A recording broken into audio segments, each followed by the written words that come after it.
Hey guys, what's up? Welcome back to another video. Today I'm going to be talking about the Obi-Wan Kenobi season finale. Let's go! So excited for this one. So, there's a lot to go into to dive into in this episode, but let's start off with the part with Reva. She's obviously very distraught in this episode. You can just kind of see her face. She's not in the best state mentally or physically. Her rage, of course, keeps her alive, as it's the same as Darth Maul and Darth Vader. She did this to survive a stab wound, but you know what? It's stabbing in Star Wars. Like seriously, what even kills people in Star Wars anymore? Cutting off your head? I mean, Dooku wasn't able to survive that, but to be honest, they could even bring Dooku back at this point. Oh my god, possible Dooku is a life theory. Oh my god, comment down below if you think it's true. But yeah, Owen Baru, Owen and Beru protect Luke in this episode, and it's really, really fun to see. Okay, we don't actually really know if Reva survives or not. We presume that she does, because there's leaks about a Reva show going around. So, she's presumably going to be starring in her own show soon, but that could be like a prequel to this show. So, it could be back when she was like a full-on Inquisitor or something like that. I don't know. Some people were saying that we don't actually need to see this in this show, and this should just be for season 2. But I don't know, like Reva going to attack the Lars kind of feels like good for a season finale, in my opinion. And I predicted that would happen along with the Obi-Wan versus Vader fight, and that was true. I would be diving a lot more into the Obi-Wan versus Vader fight in a few minutes. But yeah, I really wish the part of this episode it was a lot better brightness, because I just cannot see anything in this episode. It's so really dark. Yeah, Reva chases after Luke, and it's really, really awesome, and it's just so cool. I really did want to see a lot more of Luke in this show, but it's okay because we do see a lot of Leia, so it kind of balances it out. We saw him in episode 1, 5, and 6, so half of the episodes of the show we saw Luke, but he really only appears on screen for a few minutes. I'm really hoping that they show a lot more of Luke in season 2, maybe Obi-Wan and Luke's relationship, maybe even if they just go on an adventure, maybe in Tatooine or something, or Luke runs away or something like that. Maybe it takes place a few years later when Luke's like a teenager. Whatever. Now let's talk about the Obi-Wan versus Vader fight. I don't care, man. The Obi-Wan versus Vader duel in this episode is absolutely amazing, especially when, oh man, Obi-Wan pulled that good prequel pose. It's so awesome. He goes out and he kind of sacrifices himself, kind of. He leads Vader away from all those civilians, rebels, or whatever the hell there are. So seeing what Leia was nice and everything, and yeah.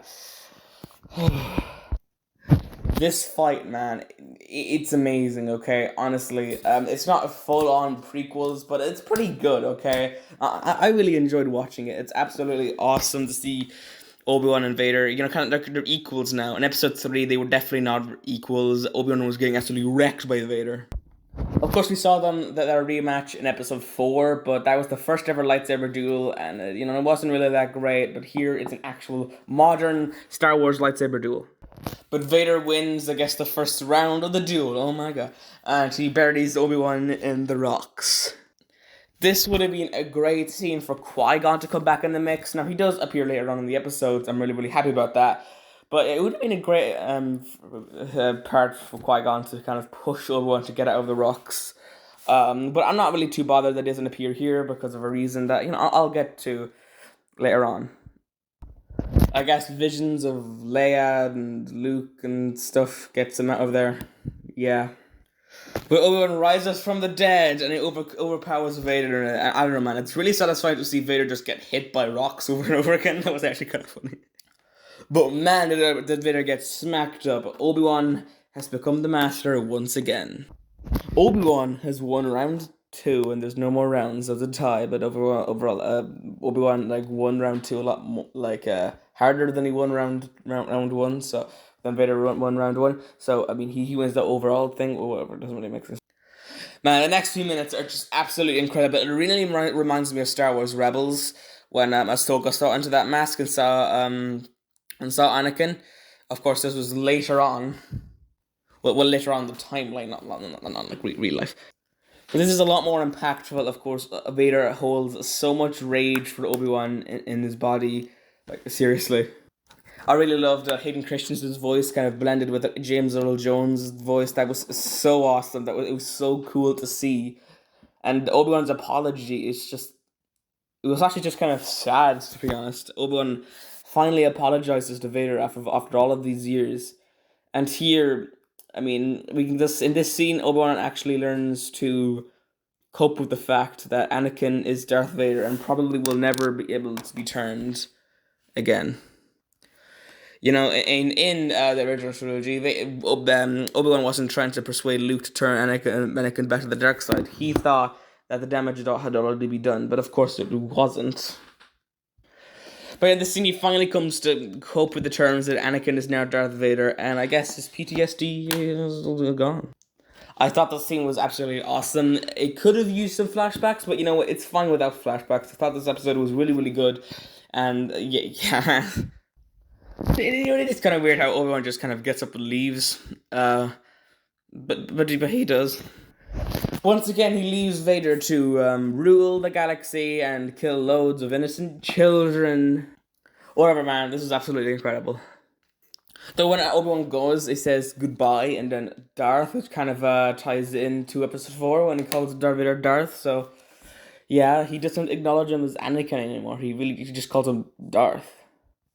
So that's actually kind of a cool reference.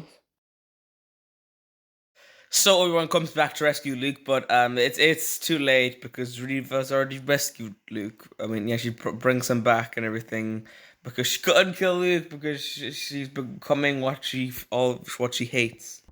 I thought the scene was nice for Reva. Okay, it doesn't really make sense for her to kill like a child when that's why she's an Inquisitor in the first place. It's because of her dramatic experiences. But maybe we probably should have spent more time with Reva, maybe in like a season 2 of Obi-Wan, and maybe learned more about her character. Maybe, I know we've learned a good amount of stuff about her character in episode 5, but I still think we should have probably maybe seen this in season 2 of Obi-Wan, if we're getting a season 2. Because right now I don't even know if we're going to get a season 2, it's just kind of rumors and speculation. But yeah, I really do hope we get a season 2 at this point, because I want to see more of the characters. Whatever, I thought it was nice. Also, we're getting a Reva show, so maybe we can see her maybe more of her story before this, and maybe when she was Inquisitor, or maybe after this when she becomes something else. I don't know what she becomes. To be honest, I think she'll just die because like she doesn't even have the anger to keep going. She got stabbed. She didn't able to do all this and she stabbed. I know she was really angry and all that stuff, but still she was stabbed.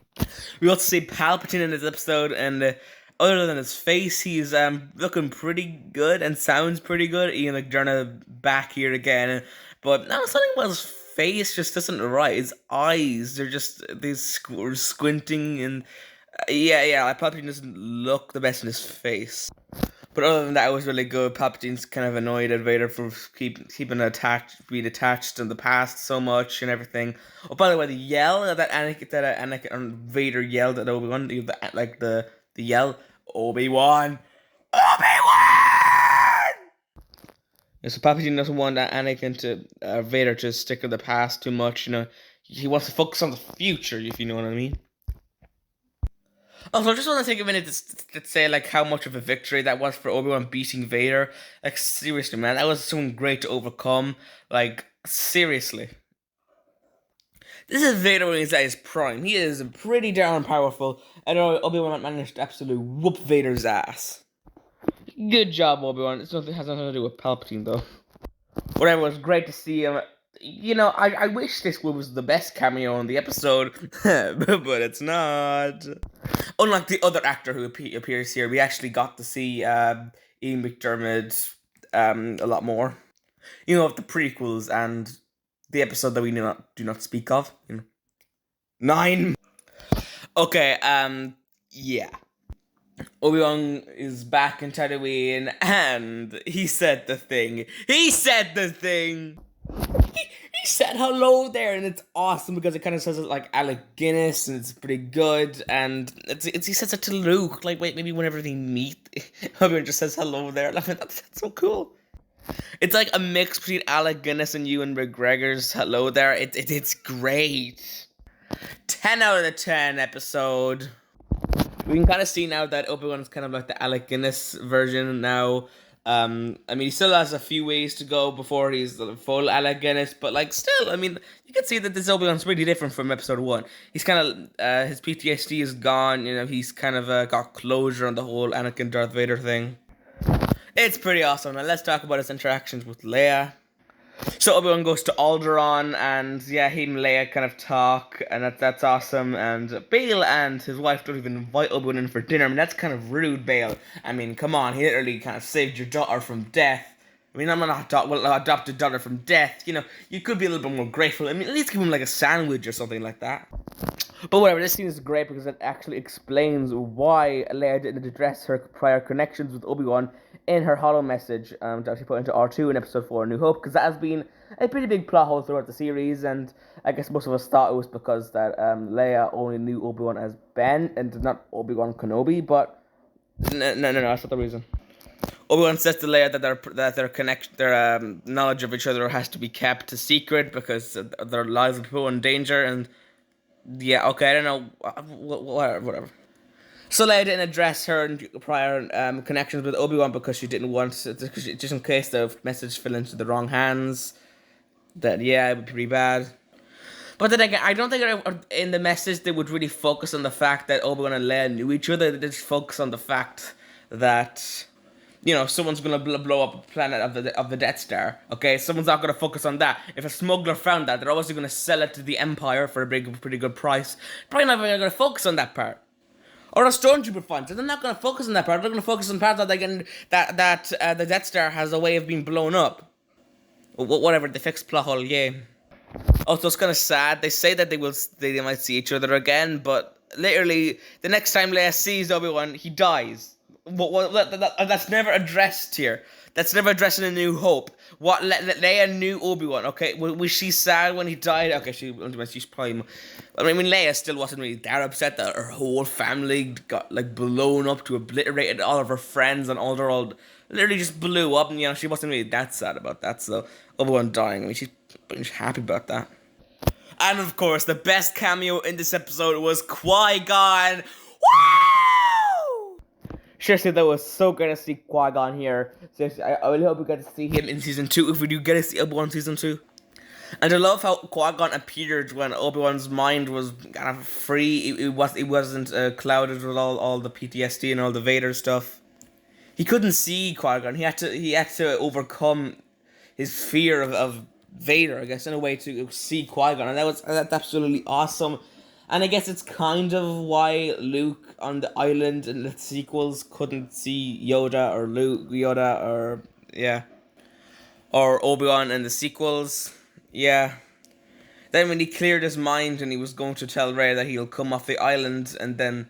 Okay, yeah, he did have a fight with Rey, but then he was able to see Yoda after that. I mean, it kind of explains in a way why, but let's not focus on the sequels, guys. Hope you enjoyed this video. If you did, smash that like button. I'll talk about the series as a whole in a ranking video, I think. Maybe it's going to be next week or the week after. I don't know. I'll rank all the episodes and just talk about them again. And, like, you know, let's talk about the series as a whole. Anyway, see you next time, guys. Goodbye.